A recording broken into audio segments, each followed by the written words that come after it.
एक बुढ़िया माई थी, उसके 7 बेटे और एक बेटी थी। बेटी की शादी हो चुकी थी। जब भी उसके बेटे की शादी होती, फेरों के समय एक नाग आता और उसके बेटे को डस लेता था। बेटे की वहीं मृत्यु हो जाती और बहू विधवा हो जाती थी। इस तरह उसके 6 बेटे मर गए, 7वें की शादी होनी बाकी थी। इस तरह अपने बेटों के मर जाने के दुख में बूढ़ी माई रो रो के अंधी हो गई। भाई दूज आने को हुई तो भाई ने कहा कि मैं बहन से तिलक कराने जाऊंगा।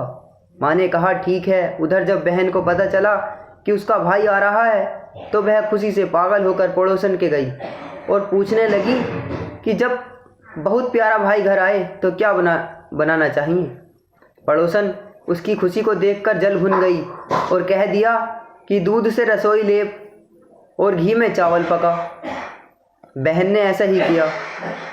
उधर भाई जब बहन के घर जा रहा था तो रास्ते में उसे सांप मिला। सांप उसे डसने को हुआ। भाई बोला, तुम मुझे क्यों डस रहे हो? सांप बोला, मैं तुम्हारा काल हूँ और मुझे तुमको डसना है। भाई बोला, मेरी बहन मेरा इंतज़ार कर रही है, मैं जब तिलक करा के वापस लौटूंगा तब मुझे डस लेना। सांप ने कहा, भला आज तक कोई अपनी मौत के लिए लौट के आया है जो तुम आओगे? भाई ने कहा, अगर तुझे यकीन नहीं है तो तू मेरे झोले में बैठ जा। जब मैं अपनी बहन के तिलक कर लूँ तब तू मुझे डस लेना। सांप ने ऐसा ही किया। भाई बहन के घर पहुँच गया। दोनों बड़े खुश हुए। भाई बोला, बहन जल्दी से खाना दे, बड़ी भूख लगी है। बहन क्या करे, न तो दूध की रसोई सूखे न ही घी में चावल पके। भाई ने पूछा, बहन इतनी देर क्यों लग रही है, तू क्या पका रही है? तब बहन ने बताया कि मैंने ऐसे ऐसे किया है। भाई बोला, पगली, कहीं घी में चावल पकते हैं या दूध से रसोई लीपते हैं? गोबर से रसोई लीप, दूध में चावल पका। बहन ने ऐसा ही किया। खाना खा के भाई को बहुत जोर की नींद आने लगी। इतने में बहन के बच्चे आ गए। बोले, मामा मामा हमारे लिए क्या लाए हो? भाई बोला, मैं तो कुछ नहीं लाया। बच्चों ने वह झोला ले लिया जिसमें सांप था। जैसे ही उसे खोला उसमें से हीरे का हार निकला। बहन ने कहा, भैया तूने बताया नहीं कि तू मेरे लिए इतना सुंदर हार लाए हो। भाई बोला, बहना तुझे पसंद है तो तू ले ले, मुझे हार का क्या करना। अगले दिन भाई बोला, अब मुझे जाना है, मेरे लिए खाना रख दे। बहन ने उसके लिए लड्डू बना के एक डिब्बे में रख दिए। भाई कुछ दूर जाकर थक कर एक पेड़ के नीचे सो गया। उधर बहन के बच्चों को जब भूख लगी तो माँ से कहा कि खाना दे दो। माँ ने कहा, खाना अभी बनने में देर है। तो बच्चे बोले कि मामा को जो रखा है वही दे दो। वह बोली कि लड्डू बनाने के लिए बाजरा पीसा था, वही बचा पड़ा है, चक्की में जाकर खा लो। बच्चों ने देखा कि चक्की में तो सांप की हड्डियां पड़ी हैं।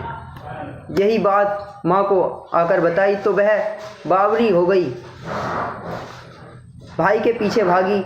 रास्ते भर लोगों से पूछती कि किसी ने मेरे गैल बटोई देखा, किसी ने मेरा बावड़ा सा भाई देखा। तब एक ने बताया कि कोई लेटा तो है पेड़ के नीचे, देख ले, वही तो नहीं। भागी भागी पेड़ के नीचे पहुंची, अपने भाई को नींद से उठाया। भैया भैया, कहीं तूने मेरे लड्डू तो नहीं खाए? भाई बोला, ये ले तेरे लड्डू नहीं खाए मैंने, ले दे के तो लड्डू ही दिए थे। उसके भी पीछे पीछे आ गई।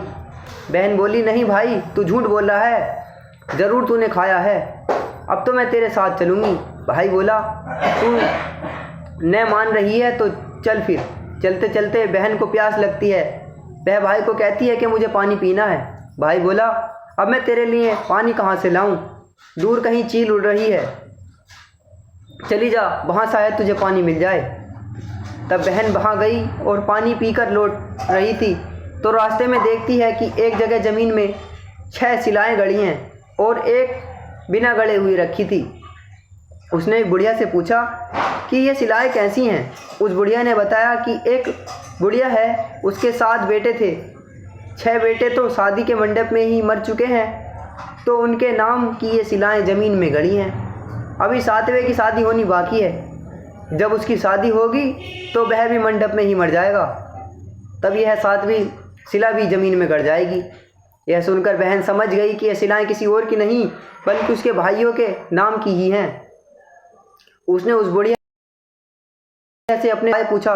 बुढ़िया ने उसे बतला दिया कि वह अपने सातवें भाई को कैसे बचा सकती है। सब जानकर वह वहाँ से अपने बाल खुले करके पागलों की तरह अपने भाई को गालियाँ देते हुई चली। भाई के पास आकर बोलने लगी, तू तो जलेगा कटेगा मरेगा। भाई उसके ऐसे व्यवहार को देखकर चौंक गया, पर उसे कुछ समझ नहीं आया। इसी तरह दोनों भाई बहन माँ के घर पहुँच गए। थोड़े समय के बाद भाई के लिए सगाई आने लगी। उसकी शादी तय हो गई। जब भाई को सेहरा पहनाने लगे तो वह बोली, इसको क्यों सेहरा बंधेगा? सेहरा तो मैं पहनूंगी, ये तो जलेगा मरेगा।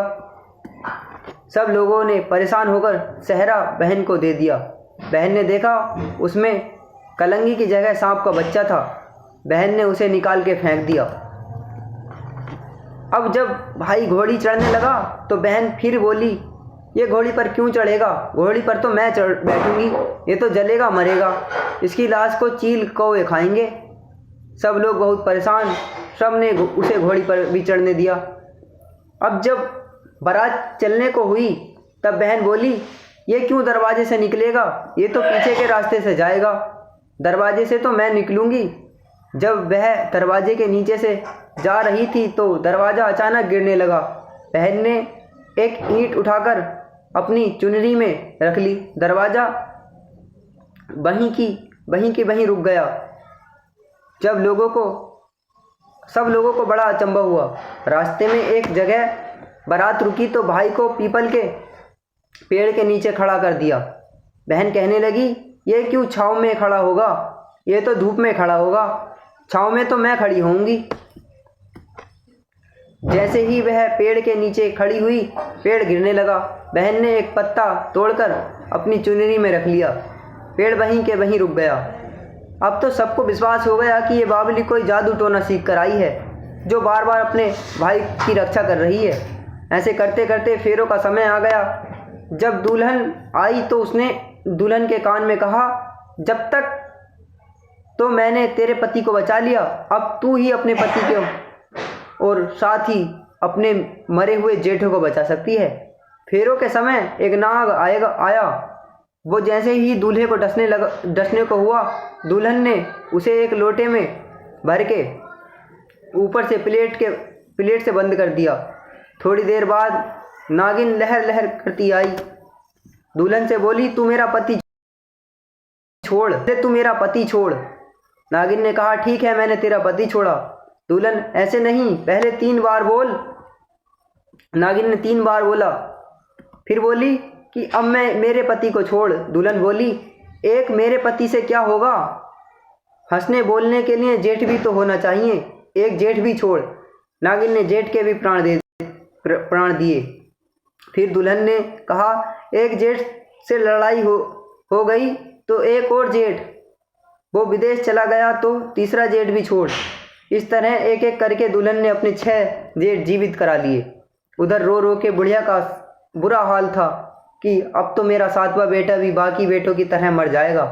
गांव वालों ने उसे बताया कि उसके 7 बेटा और बहुएं आ रही हैं। तो बुढ़िया बोली, अगर यह बात सच है तो मेरी आंखों की रोशनी वापस आ जाए और मेरे सीने से दूध की धार बहने लगे। ऐसा ही हुआ। अपने सारे बहू बेटों को देखकर वह बहुत खुश हुई। बोली, यह सब तो मेरी बावली का किया है। कहाँ है मेरी बेटी? सब बहन को ढूंढने लगे। देखा तो वह भूसे की कोठरी में सो रही थी। जब उसे पता चला कि उसका भाई सही सलामत है तो वह अपने घर को चली। उसके पीछे पीछे सारी लक्ष्मी भी जाने लगी। बुढ़िया ने कहा, बेटी पीछे मुड़ के देख, तू सारी लक्ष्मी ले जाएगी तो तेरे भाई भाभी क्या खाएंगे? तब बहन ने पीछे मुड़ के देखा और कहा, जो माँ ने अपने हाथों से दिया है वह मेरे साथ चल, बाकी का भाई भाभी के पास रहे। इस तरह एक बहन ने अपने भाई की रक्षा की। ऐसी ही वीडियो देखने के लिए चैनल को सब्सक्राइब करें। अगर वीडियो अच्छी लगी हो तो वीडियो को लाइक करें।